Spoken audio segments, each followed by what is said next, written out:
हरिओम। ओम आनंद ma'am, Om Shanti ma'am, ओम ज्ञान ma'am, आप सभी दर्शकों का हमारे चैनल पर स्वागत है। आज हम लोग बीएड फर्स्ट सेमेस्टर के अंतर्गत अधिगम का व्यवहार के विषय में अध्ययन करेंगे, यानी अधिगम के व्यवहार में कोई कैसे प्रवेश करता है इसके विषय में अध्ययन करेंगे। अब यहाँ हमको ये समझना है कि अधिगम का व्यवहार कैसे होता है।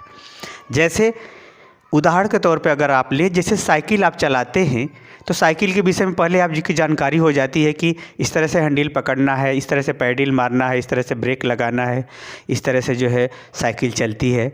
तो ये जानकारी हो जाने से क्या आप साइकिल सीख लेते हैं? नहीं, धीरे धीरे क्या होता है, हैंडल पे नियंत्रण करना, फिर पैडल मारना साथ में, यानी सभी क्रियाओं को धीरे धीरे अभ्यास के माध्यम से सीखते हैं। तो अधिगम का व्यवहार जो हुआ, यानी बाद में आपको साइकिल चलाने आ गया, तो अब जो जहाँ से साइकिल सीखना शुरू किए थे वहाँ से ले करके जब तक पूरी तरह से साइकिल नहीं सीख लिए थे तब तक जो व्यवहार हुआ है वह अधिगम का व्यवहार कहलाता है। कहने का हमारा तात्पर्य यह है कि अधिगम का जो व्यवहार होता है वो सीखने की एक प्रक्रिया है। अधिगम का व्यवहार क्या है? वास्तव में एक सीखने की प्रक्रिया है जो किसी विषय को प्रारंभ से लेके उसके पूर्णता तक सिखाने का कार्य करती है। उसी को कहते हैं अधिगम का व्यवहार। अधिगम का व्यवहार का तात्पर्य यह नहीं कि छात्र का व्यवहार, यहाँ अधिगम कर्ता की बात नहीं हो रही बल्कि अधिगम की बात हो रही है। इसलिए अधिगम एक प्रक्रिया है। वो क्या है? सीखने की प्रक्रिया है। अधिगम क्या है? सीखने की प्रक्रिया है जिसमें अपेक्षित परिवर्तन लाया जाता है। तो जो साइकिल आपने सीखने का कार्य किया ना, साइकिल को आपने सीख लिया, अधिगम हो गया। कहने का हमारा ये मतलब है कि अधिगम जो है एक प्रक्रिया है जिसमें किसी विषय को, किसी व्यवहार को, किसी ज्ञान को, किसी प्रशिक्षण को, किसी क्रियाकलाप को, उसको प्रारंभ से लेके उसके पूर्णता तक, उसको पूरा सीखने तक चलता है। उसी को क्या कहा जाता है? अधिगम का व्यवहार। अधिगम के व्यवहार में प्रवेश का मतलब क्या हुआ कि वो कौन कौन सी गतिविधियां हैं जिसके माध्यम से अधिगम होना शुरू हो जाता है। अधिगम के प्रवेश का तात्पर्य है वो कौन कौन सी गतिविधियां हैं जिसके माध्यम से अधिगम प्रारंभ हो जाता है, प्रारंभ होकर के धीरे धीरे पूर्णता की ओर बढ़ता है। उस जानकारी, उस व्यवहार, उस क्रिया, उस विचारधारा को पूरी तरह सिखाने का कार्य करता है।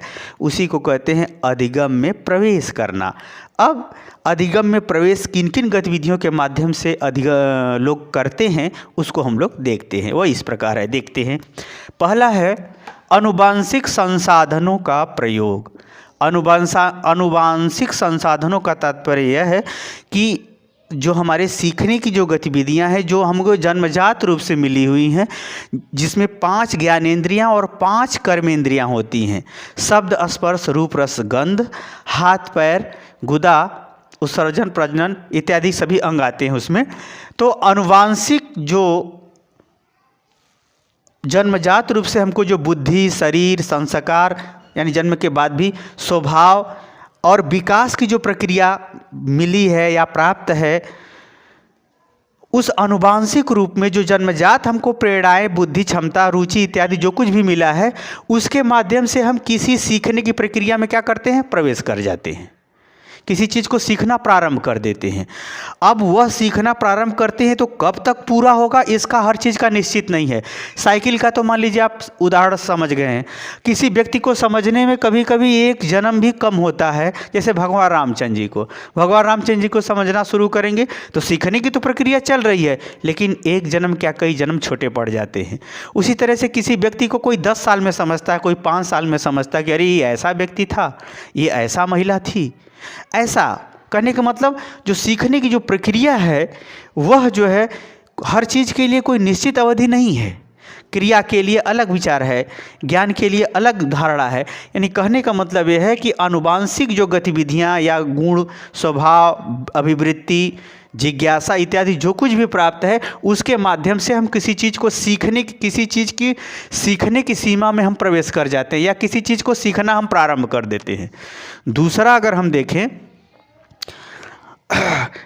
दूसरा अगर हम देखें तो पर्यावरणीय परिस्थितियाँ की स्थिति। पर्यावरणीय यहाँ परिस्थितियाँ का यहाँ तात्पर्य है कि जो हमारे चारों तरफ का वातावरण पाया जाता है, चाहे भौगोलिक हो, चाहे सामाजिक हो, चाहे पारिवारिक हो, चाहे स्कूल विद्यालय हो, चाहे कोई धार्मिक हो या प्राकृतिक पर्यावरण हो, वनस्पति, पेड़ पौधा, भौगोलिक जलवायु, मौसम इत्यादि जो भी हो, यानी प्राकृतिक पर्यावरण के अंतर्गत जीव जंतु, वनस्पति इत्यादि जो भी प्रकृति द्वारा वहाँ की स्थिति है।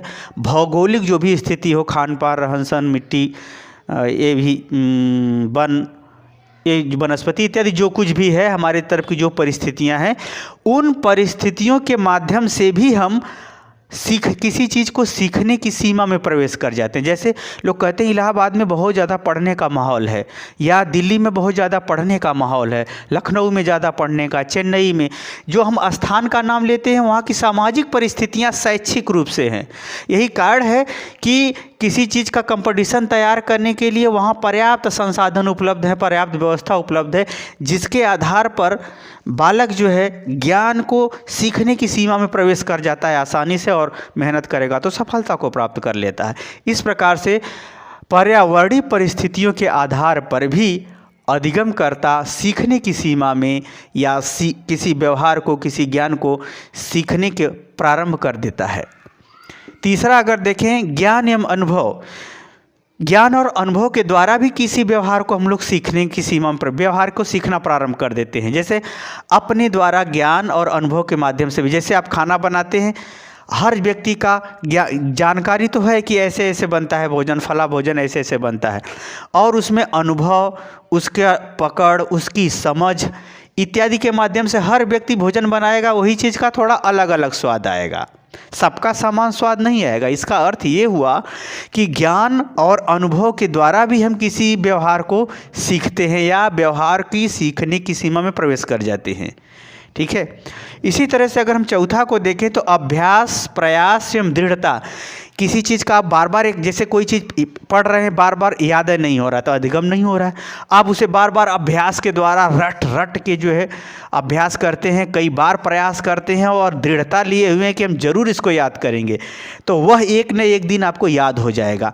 तो अभ्यास और बार बार प्रयास और संकल्प यानी दृढ़ता के साथ भी अगर कोई कार्य व्यक्ति करता है तो भी उसका अधिगम होता है, वह अधिगम की सीमा में प्रवेश कर जाता है। क्योंकि पढ़ोगे तो भूलेगा, निश्चित भूलेगा, तो इसका अर्थ ये नहीं कि पढ़ना ही छोड़ दे। भूलना वाला काम अपने आप हो रहा है तो पढ़ाई वाला भी काम आपको अपने आप जारी रखना चाहिए। क्योंकि जब गलत अपना मार्ग नहीं छोड़ रहा है तो सही लोगों को भी अपना मार्ग नहीं छोड़ना चाहिए। कहने का हमारा ये तात्पर्य है कि अभ्यास के द्वारा, बार बार प्रयास के द्वारा और उस पर आप दृढ़ता से डटे हुए हो तो आप अधिगम की सीमा में प्रवेश कर जाएंगे, या उस विषय को धीरे धीरे अधिगम में प्रवेश करते हुए पूरा सीख जाएंगे। इसी तरह से अगर हम पांचवा को देखें, प्रशिक्षण, कौशल और कला। प्रशिक्षण का मतलब एक प्रकार से ट्रेनिंग, किसी निश्चित व्यवहार को किसी निश्चित नियम के आधार पर बार बार सिखाया जाता है तो उसे हम प्रशिक्षण कहते हैं। उसी तरह से कोई कौशल है, कोई कुशलता है, जैसे कढ़ाई बुनाई कटाई है, कौशल है। और कला का मतलब एक प्रकार से कला का मतलब ये होता है, इस प्रकार से वह किसी स्वरूप, किसी व्यवहार की प्रस्तुति करना जिसके आधार पर वह अपनी जो है एक विशिष्टता हासिल कर लेता है। जैसे वह चित्र बनाने की बहुत उसकी सुंदर कला है, तो इसका अर्थ यह है कि वह एक किसी रचनात्मक कार्यों में अपना एक विशेष रूप ले लेता है, तो वह कला हो जाती है। और कौशल का मतलब हुआ किसी व्यवहार में कुशलता को प्राप्त कर लेना। तो इस सब के माध्यम से भी हम क्या करते हैं, किसी व्यवहार को, किसी ज्ञान को, किसी पहचान को, किसी स्थान को हम प्रवेश कर जाते हैं, या ऐसी क्षमताओं के विकास करने में हम प्रवेश कर जाते हैं या सीखना प्रारंभ कर देते हैं। इसी तरह से छठा है व्यवहार में निपुणता या कुशलता। व्यवहार में निपुणता एवं कुशलता का तात्पर्य है कि जैसे कोई आदमी है वो बाइक बनाता है, अब वो बाइक बनाते बनाते उसके कार्य में स्पीड आ जाती है कि वह कम समय में ही अच्छी बाइक बना लेता है। तो वह ये जो कुशलता आई है, जो इसके अंदर वह अधिगम की जो क्षमता बढ़ी है या अधिगम तेज हुआ है, उसके पीछे क्या है, बार बार व्यवहार करने में वो निपुण होने के कारण से वह सीखा है ऐसी चीज़। वो भी तो सीखना ही है, किसी चीज़ को जल्दी बना लेना भी तो सीखना है। तो यह जो निपुणता आई है व्यवहार में या कुशलता जो व्यवहार में देखने को मिलती है, उस सीमा में प्रवेश करना भी अधिगम का ही व्यवहार प्रदर्शित करना होता है। सातवां देखिए, संगठनात्मक या संयुक्त प्रभाव। संगठनात्मक या संयुक्त प्रभाव का तात्पर्य यह है कि जैसे कुल भोजन बना है, 36 आइटम बना है, आपने खाया, कहा बहुत अच्छा भोजन बना हुआ है, तो इसका मतलब उसका संयुक्त प्रभाव भी, यानी कुल मिला के भी आप कुछ सीख रहे हैं। तो आप कहोगे कि भाई यही हलवाई हमारे यहाँ भी भोजन बनाएगा तो हमारे यहाँ भी भोजन बहुत अच्छा बनेगा, सब लोग खुश हो जाएंगे खा के। तो यानी वो संयुक्त प्रभाव, सबको मिला के आपने क्या सीखा, यह भी अधिगम का ही एक प्रक्रिया है, अधिगम का ही एक स्वरूप है। कुल मिला के आपका घर कितना सुंदर सजा था, यह संयुक्त प्रभाव है। कुल मिला के हम अपने जीवन में पढ़ाई से क्या पाए, यह भी एक प्रकार का सीखना ही है। इसमें भी प्रवेश करने के लिए संयुक्त सब मिला करके देखना होता है। जैसे कुल मिला के आपका इंटर का रिजल्ट क्या % रहा, 12 का रिजल्ट क्या % रहा, BA BSc का कितना % रिजल्ट रहा, तो वह एक क्या है, एक संयुक्त प्रभाव, उससे भी हमको सीख मिलती है।